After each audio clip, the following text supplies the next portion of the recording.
나는 대학교 2학년 여름방학을 맞아 친구들과 함께 강원도의 작은 산골 마을로 여행을 가게 되었다. 오래된 한옥을 숙소로 빌려서 하룻밤을 지내기로 했는데 그 한옥은 마을에서도 꽤나 외진 곳에 위치해 있었다. 우리는 이른 저녁부터 술판을 벌이며 여행의 시작을 즐기고 있었다. 한옥은 전통 가옥 특유의 정취를 품고 있었고 해가 지자 어둠이 점점 짙어져 갔다. 마을에서 들려오는 귀뚜라미 소리와 바람에 흔들리는 나뭇가지 소리가 어우러져 한옥은 금세 공포감이 감도는 분위기를 풍기기 시작했다. 몇 명의 친구들은 흥이 올라 이미 취해버렸고 나는 술을 먹지 않아 조금 조용한 방으로 자리를 옮겨 휴식을 취하려고 했다. 그때였다. 나는 누군가 문 밖에서 나를 부르는 소리를 들었다. 처음에는 바람 소리인 줄 알았지만 분명히 내 이름을 부르는 소리였다. 조용히 일어나 문을 열어보았으나 밖에는 아무도 없었다. 아마 귀신에 홀린 것으로 생각하고 다시 이불을 덮고 누웠다. 시간이 조금 지나자 또 다시 그 소리가 들려왔다. 이번엔 훨씬 더 가까운 곳에서 들렸다. 나는 심장이 두근거리는 것을 억누르며 다시 문을 열어보았지만 역시 아무도 없었다. 이상한 기분이 들어 방으로 돌아온 나는 친구들에게 그 이야기를 전했다. 하지만 친구들은 이미 술에 취해 심각하게 듣지 않았다. 오히려 겁주는 것이라며 웃어넘겼다. 밤이 깊어갈수록 한옥 밖에서 들리는 소리는 점점 더 괴이해졌다. 마치 사람들이 복도에서 걷는 소리, 먼 곳에서 들려오는 속삭임, 무언가 문을 두드리는 소리 등 여러 이상한 소리가 섞여 우리를 괴롭혔다. 긴장은 더해갔고 우리 중 몇몇은 겁을 먹기 시작했다. 그중 한 친구가 근처 산에 오래된 묘지가 있다더라 라는 말을 꺼냈다. 그제야 나는 들었던 이야기가 떠올랐다. 오래된 한옥과 그 주변 산에는 전해지는 이야기가 있었는데 예전에 이곳에 살던 사람들이 수상한 이유로 사라져버렸고 그로 인해 한옥이 버려졌다는 이야기였다. 그리고 그들이 묻힌 묘지가 근처에 있다는 것이다. 그 이야기를 진지하게 받아들이지 않았던 우리는 밤새 홀린 듯이 잠을 설쳤다. 나는 이상한 꿈을 꾸었는데 내가 한옥의 복도를 걸어나가는 꿈이었다. 꿈속에 나는 스스로를 제어할 수 없었고 복도의 끝에 다다르자 낡은 문이 하나 보였다. 문을 열자 곰팡이 냄새가 코를 찔렀고 그곳엔 아무도 없었다. 그러나 뒤에서 무엇인가가 나를 쫓고 있는 듯한 기분에 사로잡혀 무서움에 휩싸였다. 다음 날 아침 날이 밝자마자 우리는 서둘러 짐을 챙겨 한옥을 떠났다. 떠나는 도중 우리는 현지 주민에게 이 한옥의 과거에 대해 물었다. 주민은 잠시 망설이다가 조용히 말을 꺼냈다. 여긴 오랫동안 사용되지 않은 곳이라 그다지 좋은 이야기는 없어요. 최근에는 사람들이 가끔 들어오긴 했지만 오래 머무르진 않더군요. 차를 타고 마을을 벗어날 때쯤 나는 뒤를 돌아보았다. 한옥은 멀리서 우리를 조용히 응시하고 있었다. 그 순간 나는 다시 한번 소름 끼치게 제 이름을 부르는 소리를 들은 듯한 기분이 들었다. 점점 멀어지는 한옥을 보면서 나는 왠지 모를 두려움이 짜릿하게 다가왔다. 그 여행은 많은 시간이 지났지만 그날 밤의 기억은 지금도 선명하게 남아있다. 친구들과 어렵지 않게 아무렇지 않게 이야기하곤 하지만 그때의 오싹함은 결코 잊을 수 없을 것 같다. 지금도 그 한옥은 누군가를 기다리고 있을지 모른다. 언젠가 또 다른 여행자가 그곳에 머물며 우리와 같은 경험을 하지 않기를 바랄 뿐이다. 두 번째 이야기. 무더운 여름날 서울에서 직장을 다니던 영수는 예상치 못한 직장 발령을 받아 지방의 한 작은 마을로 이사하게 되었다. 그 마을은 교외에 위치해 있었으며 주변은 빽빽한 숲으로 둘러싸여 있어 상당히 고요하고 한적했다. 그곳에 도착한 날 영수는 숲속의 오래된 아파트에 짐을 푸는데 거의 하루를 보냈다. 아파트는 매우 낡았지만 월세가 저렴했고 무엇보다 회사에서 제공해준 집이었으므로 큰 불만 없이 정착하게 되었다. 첫날 밤 창문을 통해 숲에 상쾌한 바람이 방 안으로 들어왔다. 영수는 기분 좋게 창문을 닫고 잠자리에 들었다. 그러나 깊은 밤 그는 이상한 소리에 잠에서 깼다. 어딘가에서 희미하게 들려오는 여자의 울음소리였다. 소리는 점점 가까워지는 듯했고 영수는 지난 당일의 피곤함 때문이라고 생각하며 다시 잠을 청하려 했다. 하지만 소리는 멈추지 않고 더욱 선명하게 들려왔다. 그제서야 영수는 침대에서 일어나 창문 너머를 바라보았다. 그런데 아무것도 보이지 않았다. 그저 어두운 숲만이 시야에 들어올 뿐이었다. 다음 날 영수는 출근길에 아파트 관리인에게 그 소리를 이야기했다. 관리인은 머리를 극적이며 이곳에서 종종 그런 소리를 들었다는 사람들이 있어요. 아마도 바람 소리 때문일 겁니다. 신경 쓰지 마세요.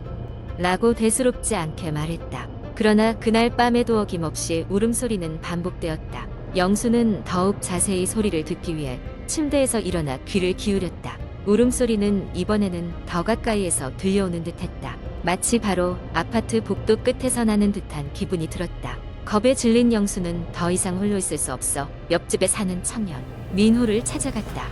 민호는 그런 소리를 들은 적이 없다고 했지만 밤이 깊어질수록 그의 얼굴에는 약간의 불안함이 서려 있었다. 둘은 함께 복도를 지나 소리가 나는 방향으로 조심스럽게 걸어갔다. 복도 끝에는 문이 닫힌 임대되지 않은 빈 아파트가 있었다. 영수와 민호는 서로를 바라보며 잠시 머뭇거렸지만 결국 문을 열어보기로 결정했다. 문은 생각보다 쉽게 열렸고 그 안에는 아무것도 없었다. 섬뜩한 냉기와 함께 먼지가 자욱한 공기만이 두 사람을 맞았다. 민호가 핸드폰에 플래시를 켜고 더 안쪽을 비추자 벽 한쪽에 희미하게 묻은 붉은 자국이 보였다. 그것은 마치 손자국 같았다. 다시 아파트 관리인을 찾아간 영수와 민호는 그 자국에 대해 물었다. 관리인은 깊은 한숨을 내쉬며 이 아파트가 세워지기 전 그 자리에는 작은 주택이 있었다고 말했다. 그리고 그 주택에서 슬픈 사건이 있었다고 전했다. 몇 해 전 한 여자가 그 집에서 스스로 목숨을 끊었다는 것이었다. 그 이야기를 듣고 영수는 찝찝한 마음에 아파트를 떠날 결심을 하게 되었다. 하지만 떠나기 전날 밤 마치 마지막으로 인사라도 하는 듯 울음소리는 더욱 강렬하게 들려왔다. 영수는 두려움과 안타까움에 다시 한번 울음소리를 따라갔다. 복도 끝에 창문 앞에 서서 바라보니 숲속 깊은 곳에 작은 불빛이 깜빡이고 있었다. 그것은 마치 그 여자의 영혼이 아직도 숲속 어딘가에 잠들지 못하고 있다는 신호인 듯했다. 영수는 도시로 돌아가 그날을 잊으려 했지만 그 울음소리는 그 뒤로도 계속해서 그의 꿈속에 나타나곤 했다. 그 후로 몇 년이 지나도 그 소리를 잊을 수 없었다. 영수는 오랜 시간이 흐르자 다시 그 마을을 찾았고 잠든 듯 고요한 숲속에 조용히 꽃 한 송이를 놓고 돌아왔다고 한다. 그 일이 있고 난 후 영수는 더 이상 그 울음소리를 듣지 않았다. 세 번째 이야기. 한국 인터넷에서 흔히 볼 수 있는 공포 이야기는 여러 가지가 있지만 그 중에서도 특히 인기 있는 이야기는 한적한 시골 마을에서 벌어지는 미스터리한 사건들입니다. 이 이야기의 주인공은 서울에서 번아웃을 겪고 잠시 시골로 내려간 30대 초반의 직장인 지수라는 여성입니다. 지수는 도시 생활에 지쳐 조용하고 평온한 곳에서 지내기를 바랐습니다. 그래서 온라인 커뮤니티에서 추천받은 작은 마을 한옥을 단기로 임대하여 내려갔습니다. 그 마을은 아름다운 자연 경관을 자랑했고 주민들은 모두 친절했으며 마을에 하루는 대체로 평화롭게 흘러갔습니다. 그런데 지수가 마을에 도착한 지 이틀째 되는 날 밤이었습니다. 그녀는 깊은 잠에 들었지만 자정즈음에 갑자기 이상한 소리에 잠에서 깼습니다. 어디선가 음악 소리가 희미하게 들려왔습니다.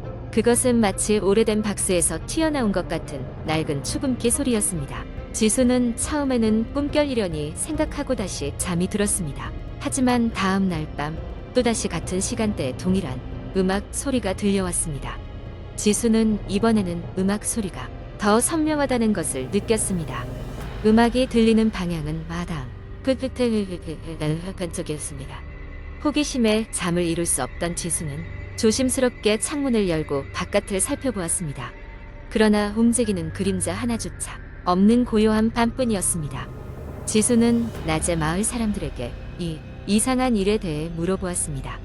그러나 그녀가 이야기를 꺼낼 때마다 사람들이 어딘가 불편해 한다는 것을 느낄 수 있었습니다. 그들은 무언가 숨기는 듯한 태도를 보였고 대화는 겉도는 이야기로 바뀌었습니다. 지수는 점점 더 호기심과 불안감에 사로잡히게 되었습니다. 셋째 날 밤 지수는 음악 소리에 더하여 잔잔한 웃음 소리가 들리자 참지 못하고 헛간으로 향했습니다. 손전등을 들고 조심스럽게 다가가자 문이 삐걱이는 소리를 내더니 천천히 열렸습니다. 헛간 안에는 낡은 축음기가 있었고 놀랍게도 자김없이 곡을 연주하고 있었습니다. 그 주위에는 마을의 오래된 사진들이 빼곡히 벽에 걸려 있었습니다. 사진 속 사람들은 모두 무표정하게 카메라를 바라보고 있었고 지수는 그들의 눈빛이 이상하게 혼란스럽다는 느낌을 받았습니다. 그날 이후로 지수는 매일 밤 축음기 소리와 웃음소리를 듣기 시작했습니다. 점점 이 기묘한 경험은 악몽이 되어갔습니다. 어느 날 지수는 매일같이 헛간을 들락거리던 자신이 정신을 차려보니 반미로 몰아넣는 것 같은 느낌을 받았습니다. 그리고 그날 밤 그녀는 꿈을 꾸었습니다. 엄청난 공포와 싸늘한 기운이 맴도는 꿈속에서 그녀는 헛간의 문을 열었고 그곳엔 축음기를 둘러싸고 원형을 그리며 춤추는 마을 주민들이 있었습니다. 그들의 눈은 앙상하게 반짝이며 누구 하나 빠짐없이 지수를 응시하고 있었습니다.